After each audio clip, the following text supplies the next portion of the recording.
Xitoyning Turkiyada turishliq bosh elchixonasi tarqatgan Sharq Turkiston haqida yozilgan kitobcha turk ziyolilarining diqqatini tortdi va g'ulg'ula qo'zg'adi.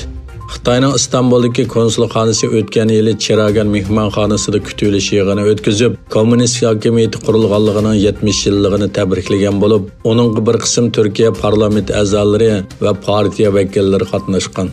Ayni vaqtda Xitoy konsulxonasi fursatdan foydalanib, turk mehmonlariga atalmish Xinjiangdagi terrorlikqa, asabiylikka qarshi turish va kishilik huquq nomli tashviqot kitobchisini tarqatib bergan.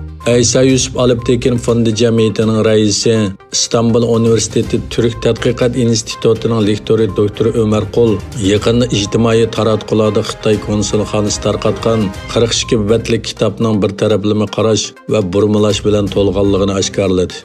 Bu kitob Sharq Turkiston va Uyg'urlarning tarixini burmalab, Uyg'urlar bilan turklar o'rtasidagi qandoshlik munosabatini rad qilgan. Uningda mundaq deb yozilgan: Sharq Turkiston qadimiy davrlardan tartibli Xitoyning ayrilmas bir qismi. Uyg'urlar turklarning avlodlari emas. Ikkisining qon munosabati yo'q.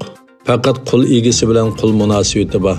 Ömer Qul bu vaqtda yana mundaq dedi: "Meningcha hech qanday mehmon bu kitobchini o'qimadi deb o'ylayman. Chunki bu kitobchini o'qisa, hech bo'lmaganda tarixni tushunadigan ba'zi kishilar islomni haqoratlash va turk kimligini burmalashni asos qilgan bu kitobga qarshi turgan bo'ladi." Xitoy elchixonasi har yili davlat bayrami ziyofati o'tkazadigan bo'lib, turk siyosiyonlar va diplomatlarni taklif qiladi.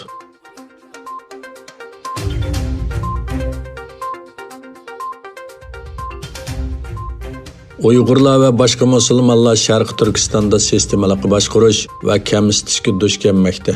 Ammo u yerda Xitoylarning hayoti qandaq? Yaqinda Sharq Turkistonda yashaydigan bir Xitoy xalqaro kechirim tashkilotining to'g'rida bu vaqtda bir maqola yozgan bo'lib, Sharq Turkistonning vaziyati qisman aks ettirib berilgan.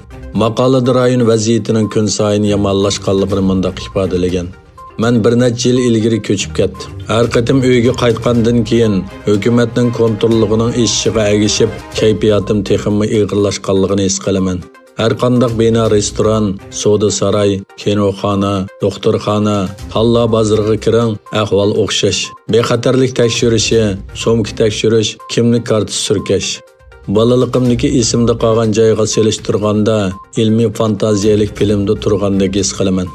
Maqolada mundaq deyilgan: "Bir do'stimning aytishicha, 2017-yili Beyjingdagi muhim siyosiy faoliyat bo'lgan Xitoy Kommunist partiyasining 19-navbatlik mamlakatlik qurultiyi mezgilida ularning xizmat o'rnidagi nurg'un oz sonli millat kishilari, asosli Uyg'urlar tuyuqsiz g'oyib bo'ldi. Hatto ularning do'stlari va oila tavobatlari bir necha kundan keyin ularning qo'lga ilinganligi o'ttirg'i chiqmaguncha ularning qayerda ekanligini bilmaydi."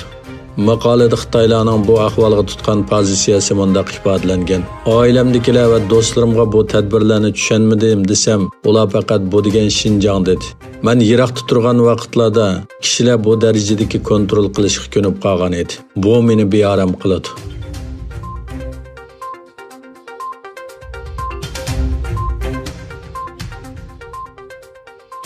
Amerika Adliya Ministerligi juma kuni 41 yoshli Jang Hao ismli Xitoyning iqtisodiy josuslik, savdo maxfiyatligi va suiqasd jinoyati bilan ayblanganligini e'lon qildi.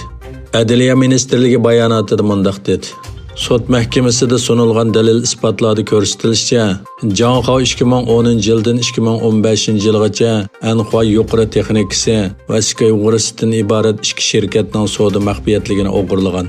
Bu ikki shirkat yerim o'tkazgich loyihalash va pishqilab ishlash bilan shug'ullanadi. Jang Hao Kaliforniya universitetining doktorlik unvoniga erishib, Xitoyga qaytib ketgandan keyin Nanjing universitetining professori bo'lgan. 2015-yili Jang Hao Xitoydan Los Anjelesga qarab uchganda soqchilar tomonidan qo'lga olingan.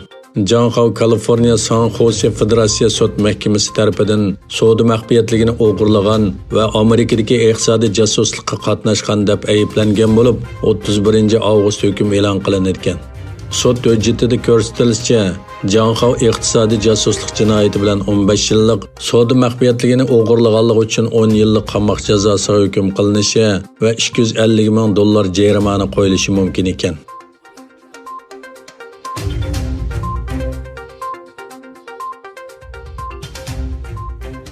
Xitoy bilan Hindiston talash tortishidagi Sharqiy Ladakh rayonida qarama-qarshi ahvolda turayotgan paytda eng yangi xabarlarga qaraganda Hindiston armiyasi Xitoy armiyasining faoliyatlarining ko'payishi sababidan Ladakhning sharqiga havo mudofaa boshqariladigan bomba sistemasi o'rnashtirgan. Hindiston vaqt gazetining xabariga qaraganda Hindiston armiyasi Ladakhning amaliy kontrol liniyasiga yaqin joyda Xitoyning kurashchi aeroplani va tik ucharlarining faoliyatining eshishiga ergishib Ladakhning sharqiga aeroplanga qarshi boshqariladigan bomba sistemasi o'rnashtirgan.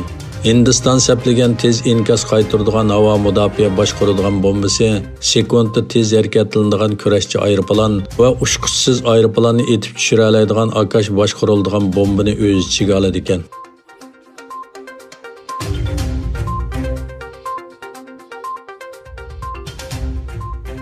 Amerika armiyasining bildirishicha, Amerika kurashchi aeroplanlari tunugun Alyaksa dengiz qirg'og'ida Rossiyaning 4 razvedka aeroplanini to'sgan.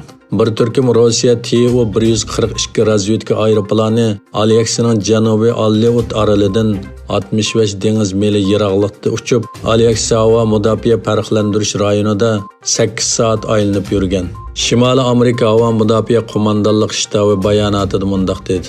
Amerika armiyasi F-22 kurashchi aeroplani jiddiy harakatlantirilib, Rossiyaning Tu-142 tipli suvosti paraxotiga qarshi razvedka aeroplanining Alyaksa havo mudofaa farqlantirish rayoniga kirganligiga javob qaytardi.